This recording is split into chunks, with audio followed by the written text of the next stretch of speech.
12 Strong is directed by Nikolai Fuchsig, and it stars Chris Hemsworth as well as Michael Pena and Michael Shannon. And this film tells the true story of the first Special Forces team that was deployed to Afghanistan following the attack on the World Trade Center on September 11th. Mitch Nelson, who is the captain of this team, must work with an Afghan warlord to take down the Taliban as kind of a rebuttal to what they did on the attack on the World Trade Center. When looking at this film as a whole, for me personally, the most intriguing thing about this movie is when it was over, you kind of just have the self-realization where you go, this actually happened. That's kind of crazy. I'm sure there were a bit of embellishments to make this film a bit more theatrical, but just to think what these 12 men were able to do, it's just pretty phenomenal. Unfortunately, 12 Strong doesn't really do this story any favors to be as incredible as the true story actually is. And ultimately, I just felt this film had a bit more to be desired, and I just thought it was all right at best. This is a completely serviceable film that is anchored by some very charismatic and talented performers who work very well together at portraying this type of camaraderie. The thing that disappointed me the most about 12 Strong were some of the shortcomings of some of the technical aspects of this film. Visually, I actually thought this movie was kind of ugly. The shot composition that is in play here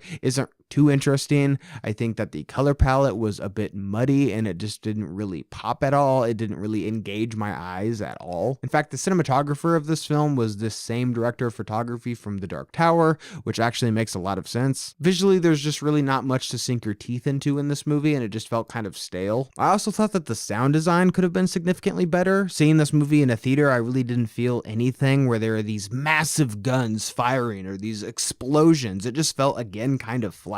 And I imagine if you see this movie at home, it's going to be even worse there. All of that aside, though, with the bare bones of this movie, about 40 minutes into it, I just felt like it was a little bit repetitive. You have Chris Hemsworth's character who argues with this Afghan general, and then they go to battle, and then they come back, and they argue some more, and then they go back to battle, and then they come back and argue some more. It just felt like it was a bit of rinse and repeat until the credits started to roll. I also thought that the character work here was pretty uninteresting. If the whole point of this movie is to really make you feel for these 12 guys, I just don't really think that it was successful in doing that. It's your pretty standard camaraderie with these type of war movies. You have these characters making lots of jokes and talking about their wife back home, who they promised they'd come back to. It's just very bread and butter type stuff. Ultimately, the only thing that I think that kept this movie afloat was its incredible true story. I don't think that the filmmakers really did the story any sort of favors besides maybe enlightening the public to know that this actually took place. So for that reason alone, I'd say if you're interested, maybe check this one out to support these soldiers. But other than that, I just don't really think I could recommend this movie too highly. So did you guys see 12 Strong? What did you think about it? Leave your thoughts and opinions down below. And as always, guys, thank you so much for watching today. I hope you liked today's video. And if you did, click the link down below and subscribe to my channel for more movies, movie related things. Guys, thank you so much for watching and see you next time.